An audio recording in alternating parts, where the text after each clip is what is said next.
तो दोस्तों, अगर आप दोपहर के लंच को और भी ज़्यादा मज़ेदार और हेल्दी बनाना चाहते हैं, तो चना दाल करी आपके लिए एक परफेक्ट डिश है। इसे और हेल्दी बनाना काफ़ी ज़्यादा आसान है और इसके लिए ज़्यादा सामग्री की भी ज़रूरत नहीं पड़ती है। तो चलिए ज़्यादा देर न करते हुए बनाना शुरू करते हैं। तो इसके लिए हम ले लेंगे कोई भी नाप से कप हम दाल लिए हैं। आप चाहें तो कोई कटोरी या फिर कप से भी अपनी माप को रख सकते हैं। तो ये देखिए, दाल जब भी लें तो अच्छी तरह से उन्हें देख के लें, ताकि इनमें किसी प्रकार की कोई भी कीड़े या वगैरह नहीं हो। ये बरसात के दिनों में इन सभी छोटी छोटी चीज़ों का थोड़ा ध्यान रखना पड़ता है। तो देखिए, हमने बहुत ही अच्छी तरह से इन्हें, थोड़े से डस्ट थे तो उन्हें हमने साफ़ करके और ले लिया है। इन्हें हमने 2 से 3 पानी से अच्छी तरह से धोकर, और ये देखिए कितने साफ़ सुथरे लग रहे हैं, बहुत अच्छे हैं और बढ़िया, दाल की क्वालिटी बहुत अच्छी है। तो इसी तरह से आप लें। अब चलिए इन्हें हम बनाना शुरू करते हैं। तो इसके लिए एक हम प्रेशर कुकर लेंगे और उनमें हम 3 कप पानी, जिस कप से हमने माप के ली थी दाल, उसी कप से हम इसमें 3 कप पानी लेंगे। ये सबसे परफेक्ट मेजरमेंट है। जब भी आप बनाएं तो जिस भी चीज़ से आप दाल लें उससे आप 3 कप या फिर 3 कटोरी पानी ले लें, तो बहुत अच्छी तरह से पकेगी। तो चलिए अब इनमें हम दाल ऐड करते हैं। तो धोई हुई जो दाल थी ने हम 2 से 4 मिनट के लिए ऐसे ही रखे थे। अब इनमें हम ऐड कर देंगे। तो दाल को इसमें ऐड करके अब थोड़े से कुछ चीज़ें हमें इनमें देनी होती हैं। तो थोड़े से 1/4 चम्मच इनमें हम नमक डालेंगे। नमक अभी हम कम ही डालेंगे, क्योंकि अभी और 1-2 बार इनमें हमें नमक डालने होते हैं। और एक छोटी सी हम दालचीनी और जावित्री डालेंगे। फिर थोड़ी सी हम हल्दी डालेंगे और थोड़े से 2 से 4 बूंद हम इनमें तेल डालेंगे। तेल डालने से क्या होगा कि दाल पकेगी भी अच्छी तरह से, और फिर इसका जो पानी का जो उफान होता है वो बाहर नहीं आएगा। तो इस तरह से इन्हें सभी चीज़ों को देकर आप बहुत अच्छी तरह से इन्हें मिला लें। अब चलिए इनके ढक्कन को हम बंद करके और इन्हें 3 से 4 सीटी लगने तक हम पकने देंगे। दाल हमें ऐसी पकानी है कि वो सॉफ्ट तो हो जाए पर गले नहीं। तो इन चीज़ों का आप ध्यान रखिएगा। तो ये चना दाल करी है ना, वो बहुत परफेक्ट बनेगी और खाने में तो इनके स्वाद जो होते हैं बहुत ही लाजवाब होते हैं दोस्तों। तो चलिए, जब तक दाल हमारी पकेगी तब तक इधर हम कुछ मसाले का ये करते हैं।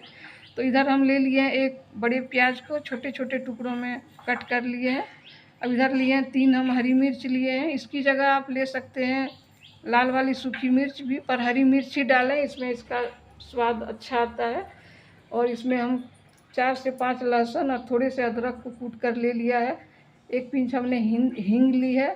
थोड़े से हमने मेथी के दाने लिए हैं। 1 चम्मच जीरा लिया है। एक तेज़पत्ता है और थोड़े से सौंफ हैं। अब इधर हम एक बड़े टमाटर को छोटे छोटे टुकड़ों में कट कर लिए हैं और इधर बिल्कुल ताज़े धनिया की पत्ती का हमने छोटा छोटा टुकड़ा कट करके रख लिया है। इन्हें गार्निश में हमें काम आएंगे। तो चलिए, इस तरह से अभी कुछ मोटे मोटे तौर पे हम थोड़े से मसालों के बारे में आपको समझा दिए हैं, और कुछ मसाले हम बाद में डालेंगे, तो वो बाद में आपको हम दिखाएंगे। और ये देखिए, इधर बात करते करते हमारी दाल भी बहुत अच्छी तरह से पक चुकी है दोस्तों। तो ये देखिए, ये गली भी नहीं है, बिल्कुल देखने में वैसे ही खड़ी लग रही है और पक भी चुकी है। हाथों से दबाने से ये पूरी तरह से सॉफ्ट भी हो चुकी है। तो बिल्कुल इसी तरह से आपको ये पकाने हैं, तभी ये सब्ज़ी का ये रेसिपी अच्छी तरह से बन पाएगी और उसका टेस्ट भी अच्छा आएगा और इनके लुक भी अच्छे आएंगे। तो इस तरह से देखिए, आप बिल्कुल इसी तरह से, जिस तरह से, इसलिए आप स्किप नहीं करिएगा, बीच में देखते रहिएगा लगातार, तो आपको सभी चीज़ें मालूम पड़ जाएंगी कि कैसे इस तरह हमें बनानी है इसको।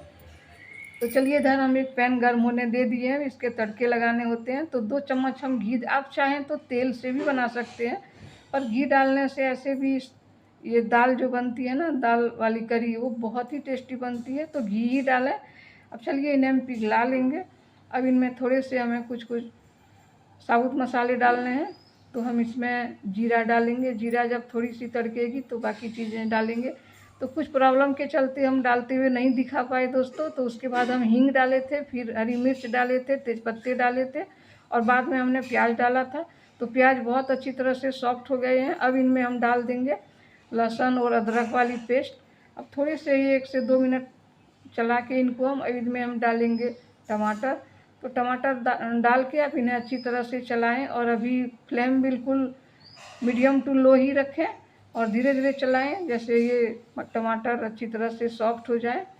तो इनमें हम अब डालेंगे नमक। तो नमक डालने से ऐसे भी सब्जियां फिर मसाले बहुत जल्दी से पक जाते हैं। तो चलिए अब थोड़े से हम इनमें हल्दी डाले हैं और कुछ मसाले डालने हैं हमें, मसालों के पाउडर। तो ये हमने काली मिर्च के पाउडर दिए हैं, ये लाल मिर्च पाउडर है। और इस तरह से आप छोटी छोटी चीज़ों का ध्यान रख के जो मसाले इनमें डाल रहे हैं वही सब डालें। लास्ट में हमने इनमें चाट मसाले डाले हैं। तो इन सभी चीज़ों को डाल के आप इसे चलाते रहें दोस्तों।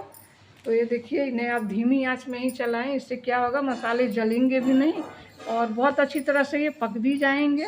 तो देखिए हमारी सब्ज़ी कितनी अच्छी लग रही है अभी से ही। आपको एक बार आप बना लेंगे ना तो अब बार बार चाहेंगे कि बनाएं और हम इसका आनंद लें। तो देखिए अब दाल इसमें हम ऐड कर दिए हैं। तो दाल देखिए आप इन्हें 2 से 3 मिनट तक चलाने हैं क्योंकि दाल भी पकी हुई है और इधर मसाले भी हमारे बहुत अच्छी तरह से पक चुके हैं। तो इस तरह से आप इन्हें तैयार करें।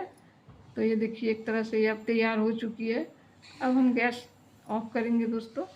तो ये बिल्कुल परफेक्ट है और बहुत अच्छी तरह से ये तैयार हो चुकी है।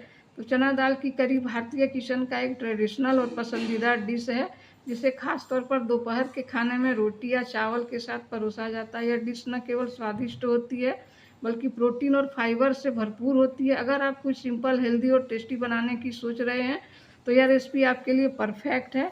तो चलिए बिना गार्निश करते हम कुछ धनिया की पत्ती से दोस्तों। तो इन्हें आप इस तरह से कर लें।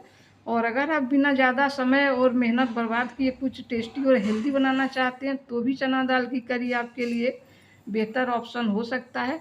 तो इन्हें आप ज़रूर ट्राई करें और फिर हमें कमेंट करें कि आपकी चना दाल की करी कैसी बनी थी।